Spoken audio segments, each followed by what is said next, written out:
शुरुआत 1945 के समय से होती है। ये समय सेकेंड वर्ल्ड वॉर के खत्म होने वाला समय था। यहाँ हम एक जापानी फाइटर प्लेन देखते हैं जिसे कोइची नाम का पायलट उड़ा रहा था।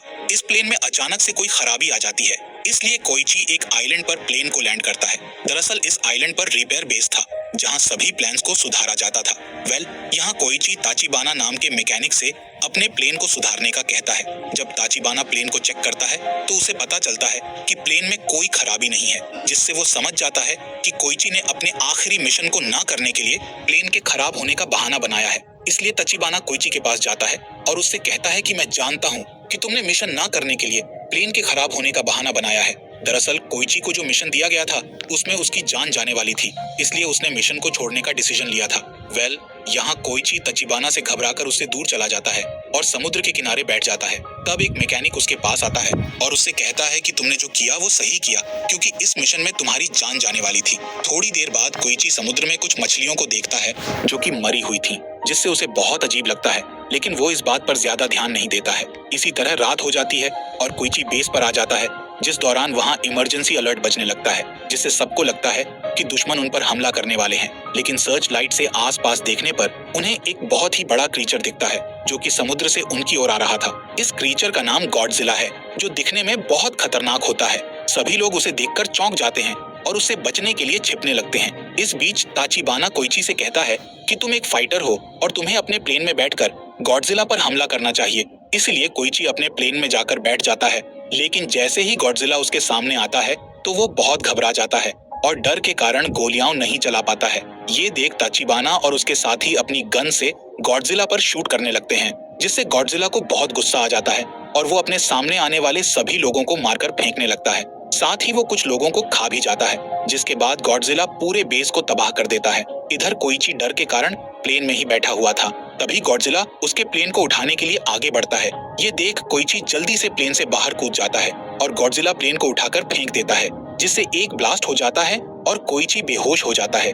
अगली सुबह जब कोइची को होश आता है तो वो देखता है कि उसके सभी साथी मर गए हैं, पर ताचिबाना किसी तरह बच गया था और सभी को बॉडीज को एक जगह पर लाकर रख रहा था। जब ताचिबाना कोइची को देखता है तो वो उस पर बहुत गुस्सा होता है और उससे कहता है कि अगर तुम गॉडजिला पर हमला करते तो हमारे साथियों की जान बच सकती थी। इससे कोइची को बहुत दुख होता है। अब वॉर खत्म हो जाता है और सभी सैनिक अपने अपने घर निकल जाते हैं। साथ ही कोइची भी अपने घर आ जाता है, जहां वो देखता है कि वॉर के कारण सब कुछ तबाह हो गया है और उसका घर भी पूरा टूट गया है। तभी उसकी पड़ोसी सुमिको उसे देखती है और उससे कहती है कि आखिर तुम वॉर में बच कैसे गए? जरूर तुम अपनी जान बचाने के लिए छिप गए होगे। इसके बाद सुमिको दुखी होते हुए कोइची को बताती है कि एक ब्लास्ट में तुम्हारे पेरेंट्स और मेरे सभी बच्चे मारे गए। अपने पेरेंट्स के मरने की खबर सुनकर कोइची पूरी तरह टूट जाता है और बहुत दुखी हो जाता है। कुछ दिनों बाद हम कोइची को बाजार में देखते हैं, जहां पुलिस कंबल चुराने वाली एक लड़की का पीछा कर रही होती है। इस लड़की के पास एक छोटी बच्ची भी थी।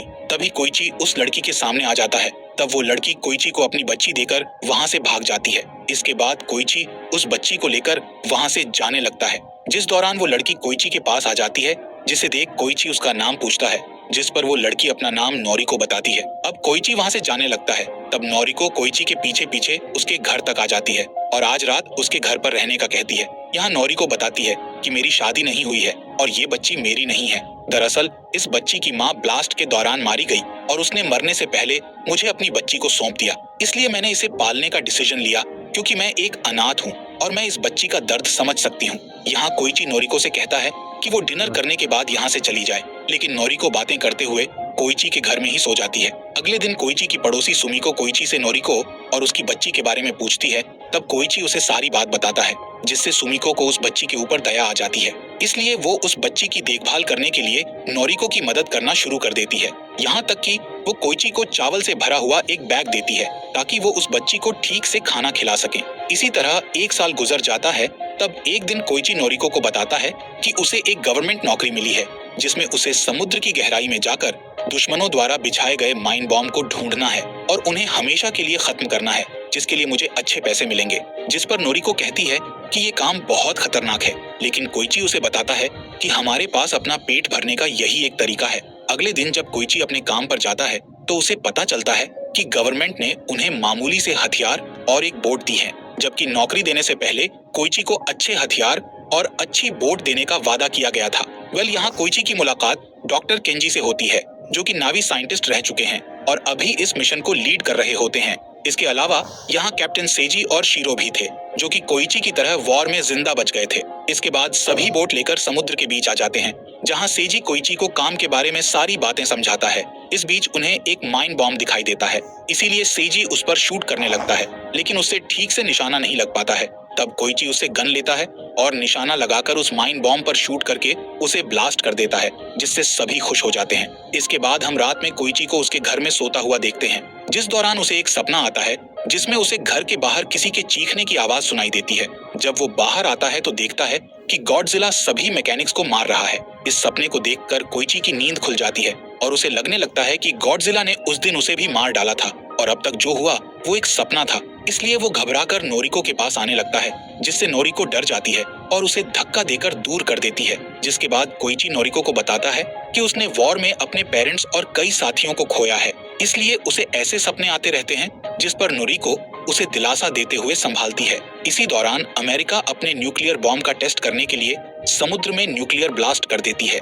इसी समय गॉडजिला भी वहां मौजूद होता है, इसलिए उस पर न्यूक्लियर का इफेक्ट हो जाता है, जिससे वो और भी ज्यादा पावरफुल हो जाता है। कुछ समय बाद हम कोइची को देखते हैं, जो अपनी नौकरी से अच्छे पैसे कमा चुका होता है, जिससे वो एक बाइक भी खरीदता है और अपने घर को ठीक करवा लेता है। एक रात कोइची के घर पर केंजी, सेजी और शिरो डिनर करने के लिए आते हैं। यहाँ सभी को लग रहा था कि नोरिको कोइची की वाइफ है। तब नोरिको उन्हें बताती है कि वो कोइची की वाइफ नहीं है और ये बच्ची भी हमारी नहीं है। तभी वो बच्ची कोइची को पिता कहकर बुलाती है।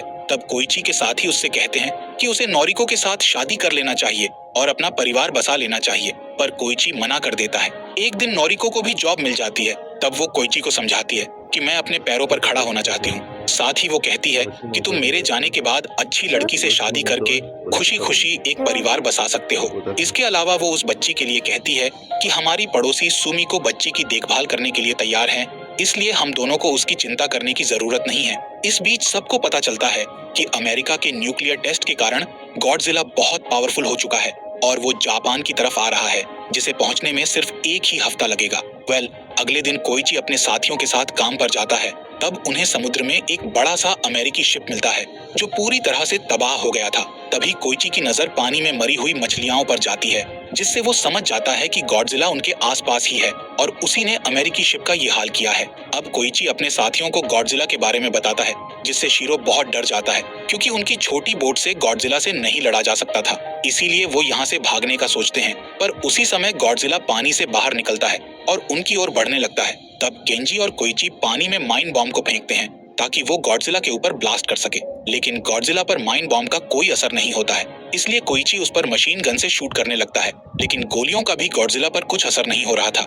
जिसके बाद केंजी एक और बॉम्ब पानी में डाल देता है, पर उस बॉम्ब को ब्लास्ट करने वाला तार टूट जाता है। इसीलिए कोइची उस बॉम्ब पर शूट करके उसे ब्लास्ट करने की कोशिश करता है, जिस दौरान बॉम्ब गॉडजिला के मुंह के पास चला जाता है और वो कोइची की गोली से ब्लास्ट हो जाता है, जिससे गॉडजिला की एक आंख और उसके मुंह का बड़ा हिस्सा टूट जाता है। पर थोड़ी ही देर में गॉडजिला के घाव ठीक हो जाते हैं और वो गुस्से में पानी से बाहर निकलकर बोट पर हमला करने लगता है। इसी दौरान वहां जापान की आर्मी आ जाती है और गॉडजिला पर अंधाधुंध गोलियां चलाने लगती हैं, जिससे गॉडजिला और भी ज्यादा गुस्से में आ जाता है और आर्मी वाली शिप पर हमला कर देता है। पर आर्मी उस पर गोलियां चलाना बंद नहीं करती है। इतनी गोलियां लगने के बाद गॉडजिला बहुत घायल हो चुका था, इसलिए वो समुद्र में चला जाता है और फिर अचानक से बाहर आकर आर्मी की शिप को एक पल में खत्म कर देता है। जिसके बाद गॉडजिला दहाड़ता हुआ टोक्यो शहर की ओर जाने लगता है, जहां नोरिको ने अभी अभी जॉब ज्वाइन की थी। कुछ समय बाद हम कोइची को एक हॉस्पिटल में देखते हैं। वो अपना इलाज कराकर घर जाता है।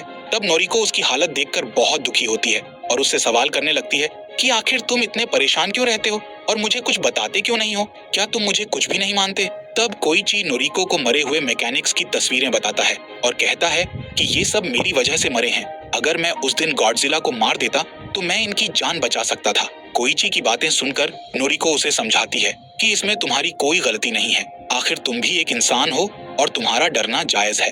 अगले दिन गॉडजिला टोक्यो शहर के पास पहुंच जाता है, जहां आर्मी शिप उसे रोकने के लिए उस पर हमला करने लगती है, पर गॉडजिला पर कोई असर नहीं हो रहा था। यहाँ कोइची घर में होता है। तब उसे रेडियो से पता चलता है कि गॉडजिला टोक्यो शहर की ओर बढ़ रहा है इसलिए कोइची को नोरिको की चिंता होने लगती है। दूसरी ओर गॉडजिला टोक्यो पहुंच जाता है और तबाही मचाने लगता है। इसी बीच उसे एक ट्रेन दिखाई देती है जिसे वो उठाकर तोड़ने लगता है। इसी ट्रेन में नोरिको भी होती है जो कि अपनी जान बचाने के लिए पानी में कूद जाती है। वहीं गॉडजिला अपने सामने आ रही हर चीज को तबाह करने लगता है। इसी बीच कुछ न्यूज रिपोर्टर एक छत पर खड़े होकर गॉडजिला की फोटो निकाल रहे होते हैं। तब गॉडजिला उनके पास आकर उस बिल्डिंग को भी तबाह कर देता है जिससे वो सभी मारे जाते हैं। इधर कोइची टोक्यो आ जाता है और नोरिको को ढूंढकर उसे अपने साथ ले जाने लगता है। इसके बाद वहां आर्मी आ जाती है और टैंक से उस पर हमला करने लगती है, लेकिन गॉडजिला पर कोई असर नहीं हो रहा था, बल्कि अब गॉडजिला के चमकते हुए पंख बाहर निकलने लगते हैं। जिसके बाद गॉडजिला के मुंह से न्यूक्लियर लाइट्स बाहर आने लगती हैं, जिससे शहर में एक न्यूक्लियर ब्लास्ट हो जाता है और शहर का अधिकतर हिस्सा तबाह हो जाता है। इसी बीच गॉडजिला अपने मुंह से न्यूक्लियर की एक लहर नोरिको की ओर फेंक देता है, इसलिए नोरिको जल्दी से कोइची को धक्का देकर दूर कर देती है और खुद उस लहर की चपेट में आकर मर जाती है, जिससे कोइची अपने घुटनों पर गिर जाता है और नोरिको की मौत से बहुत दुखी होता है। इसके बाद गॉडजिला वहां से जाने लगता है।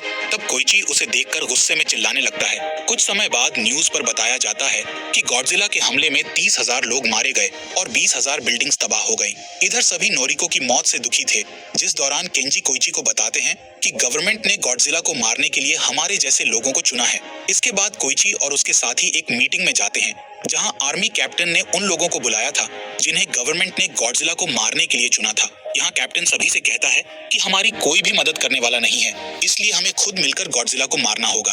तभी केंजी अपना प्लान बताते हुए कहता है कि हमें समुद्र के सबसे गहरे हिस्से के ऊपर गॉडजिला को बुलाना होगा और उसके शरीर के अलग अलग पार्ट्स पर गैस सिलेंडर्स बांधने होंगे ताकि वो पानी से ऊपर ना आ पाए और हमेशा के लिए समुद्र की गहराई में चला जाए। यानी कि गॉडजिला को 1500 मीटर की गहराई तक डुबा दिया जाएगा, जिससे उसकी मौत हो सकती है। तब कोइची उससे पूछता है कि क्या ये प्लान गॉडजिला को सच में मार देगा, जिस पर केंजी कहता है कि मैं इसकी गारंटी नहीं दे सकता, लेकिन मेरे पास एक दूसरा प्लान भी है।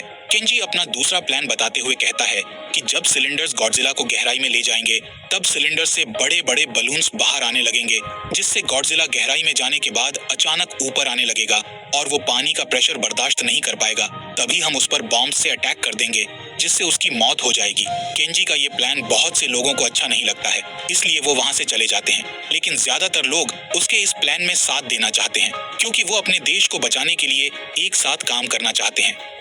अब कोइची और उसके तीनों साथी एक बार में बैठे होते हैं जहां केंजी अपने साथियों को बताता है कि हम गॉडजिला को अपने ट्रैप में फंसाने के लिए उसकी दहाड़ वाली रिकॉर्डिंग चलाएंगे, जिसे सुनकर वो टोक्यो शहर में आ जाएगा और हम उसे अपने ट्रैप में फंसाना शुरू कर देंगे। तभी कोइची कहता है कि मुझे एक फाइटर प्लेन चाहिए ताकि जब गॉडजिला शहर में आए तो मैं उसके ऊपर अटैक करके उसका ध्यान तुम लोगों से दूर कर सकूं। तब केंजी बताता है कि उसके पास एक फाइटर प्लेन है, लेकिन उसे ठीक करने के लिए किसी मैकेनिक की जरूरत है। ये सुन कोइची को तचिबाना का ख्याल आता है, इसलिए वो उसे ढूंढने का सोचता है, लेकिन उसे तचिबाना का एड्रेस नहीं मिलता है। इसलिए वो हर एड्रेस पर लाटर भेजना शुरू कर देता है ताकि किसी तरह तचिबाना तक लाटर पहुंच जाए। एक दिन कोइची पर अचानक से कोई हमला कर देता है, जिससे वो बेहोश हो जाता है। जब उसे होश आता है तो उसके सामने तचिबाना होता है। दरअसल तचिबाना ने ही कोइची पर हमला करके उसे बेहोश किया था और अपने साथ घर ले आया था। यहाँ तचिबाना कोइची के भेजे हुए लेटर्स से गुस्सा होता है क्योंकि कोइची ने लेटर्स में लिखा था कि आइलैंड पर जितने लोग मरे थे उसका जिम्मेदार तचिबाना है। दरअसल कोइची ने इस तरह के लेटर्स इसलिए लिखे थे ताकि तचिबाना को गुस्सा आ जाए और वो उसे ढूंढते हुए उसके पास पहुंच जाए। खैर, यहाँ कोइची तचिबाना से गॉडजिला को जान से मारने का प्लान बताता है और कहता है कि मैं अपनी गलती सुधारना चाहता हूँ और गॉडजिला को मारकर हम देश में रहने वाले सभी लोगों की जान बचा सकते हैं। ये सुनकर तचिबाना उसकी हेल्प करने के लिए मान जाता है, जिसके बाद सभी लोग गॉडजिला को मारने वाले मिशन की तैयारी करने लगते हैं। तब केंजी सभी लोगों को अपने परिवार के साथ एक रात बिताने का कहता है क्योंकि इस मिशन में उनकी जान भी जा सकती है। यहाँ केंजी और सेजी शीरो से मिशन पर ना आने का कहते हैं क्योंकि वो पहले से ही घायल होता है, लेकिन शीरो मिशन पर जाने के लिए जिद करने लगता है। इस बीच ताचिबाना प्लेन को सही करने का काम कर रहा होता है। वहीं कोइची अपने घर पर होता है। तब उसकी बच्ची उसे एक पेंटिंग देती है जिसमें उसने कोइची और नोरिको को बनाया होता है। पेंटिंग देने के बाद वो बच्ची रोने लगती है और कोइची से कहती है कि उसे नोरिको की याद आ रही है। ये सुन कोइची भी उदास हो जाता है, जिसके बाद वो बच्ची को सुला देता है और उसके पास एक लैटर रखकर घर से निकल जाता है। अगली सुबह जब बच्ची उठती है तो वो लेटर सुमिको को दे देती है। लेटर खोलने पर सुमिको को कुछ पैसे मिलते हैं और उस लेटर में लिखा होता है कि तुम्हें बच्ची का ध्यान रखना है, जिससे सुमिको समझ जाती है कि कोइची ऐसे मिशन पर गया है जहां से जिंदा वापस लौटने के बहुत कम चांस है। इधर तचिबाना कोइची को बताता है कि उसने प्लेन को सही करके उसके कुछ पार्ट्स को बदल दिया है। इसके अलावा उसने प्लेन में सभी हथियार फिट कर दिए हैं। अब तचिबाना कोइची को मोटिवेट करने के लिए उसे याद दिलाता है कि किस तरह गॉडजिला ने उनके मैकेनिक साथियों और नोरिको को मार डाला था, इसीलिए गॉडजिला को मारकर उसे सभी लोगों की मौत का बदला लेना है। अगले दिन सभी मिशन पर आते हैं और गॉडजिला को बुलाने के लिए पानी में एक डिवाइस डाल देते हैं, जिसकी आवाज सुनकर गॉडजिला शहर में आ जाता है और एक शिप को उठाकर फेंक देता है। तब कोइची अपना प्लेन लेकर गॉडजिला के पास आ जाता है। वहीं केंजी सभी लोगों से अपनी प्लान की हुई सारी चीजों के साथ आगे बढ़ने का कहता है। इधर कोइची गॉडजिला का ध्यान भटकाने के लिए उस पर गोलीबारी शुरू कर देता है, जिससे गॉडजिला गुस्से में आकर प्लेन का पीछा करने लगता है और समुद्र के उस हिस्से में आ जाता है जहां उसके लिए केंजी ने ट्रैप बिछाया हुआ था। यहाँ गॉडजिला को 2 शिप्स दिखाई देते हैं, लेकिन उन पर कोई भी इंसान मौजूद नहीं था। गॉडजिला अपनी न्यूक्लियर लाइट से शिप्स पर अटैक करके ब्लास्ट कर देता है, जिससे गॉडजिला को भी चोट आ जाती है। इसी बीच केंजी अपने प्लान के मुताबिक लोगों के साथ मिलकर सिलेंडर्स को पानी में डालने लगता है और केबल की मदद से वो गॉडजिला की बॉडी में सिलेंडर्स बांधने लगते हैं। इस दौरान कोइची लगातार गॉडजिला को गोली मार रहा होता है ताकि उसका ध्यान केंजी की शिप्स पर ना जाए। अब जैसे ही गॉडजिला न्यूक्लियर लाइट से हमला करने वाला होता है कि तभी सिलेंडर्स उसे पानी के अंदर ले जाते हैं, लेकिन इससे उसकी जान नहीं जाती है। इसलिए केंजी उसे वापस ऊपर लाने के लिए बलून्स को फुला देता है, लेकिन गॉडजिला बलून्स को फोड़ देता है। इसलिए केंजी और उसके लोग शिप्स में लगी क्रेन से गॉडजिला को खींचने की कोशिश करते हैं, जिससे उनकी एक क्रेन गिर जाती है। इसी दौरान शीरो कुछ लोगों के साथ वहां आ जाता है और गॉडजिला को खींचने के लिए केंजी की मदद करने लगता है। बड़ी मुश्किल से गॉडजिला दोबारा बाहर आता है और अब वो बहुत घायल दिखाई दे रहा होता है। इसके बाद गॉडजिला अपनी न्यूक्लियर लाइट बाहर निकालने लगता है, जिससे उसका शरीर पूरा नीला दिखाई देने लगता है। ठीक इसी समय कोइची अपना प्लेन सीधे गॉडजिला के मुंह में घुसा देता है, जिससे एक बड़ा सा ब्लास्ट हो जाता है और गॉडजिला मारा जाता है। इधर सभी लोग कोइची के लिए बहुत दुखी होते हैं, क्योंकि ब्लास्ट में उसकी जान भी जा चुकी थी। तभी सभी लोगों की नजर आसमान की ओर जाती है, जहां कोइची एक पैराशूट से नीचे आ रहा होता है। दरअसल ताचिबाना ने कोइची को जिंदा रहने के लिए कहा था और उसने प्लेन की सीट में एक पैराशूट फिट कर दिया था। सभी लोग कोइची को सलामी देते हैं। जब कोइची किनारे पर आता है तो उसके पास सुमिको आती है और उसे एक लेटर देती है, जिसे पढ़कर कोइची जल्दी से हॉस्पिटल की ओर भागता है, जहां हम देखते हैं कि नोरिको अभी जिंदा है। कोइची उसे देखकर बहुत खुश हो जाता है और उसकी गोद में सर रखकर रोने लगता है। इस बीच समुद्र के अंदर हम गॉडजिला के मांस का एक टुकड़ा देखते हैं, जिससे गॉडजिला दोबारा जिंदा हो रहा होता है, यानी कि गॉडजिला पूरी तरह से नहीं मरा था। इसी के साथ ये मूवी यहीं पर एंड हो जाती है।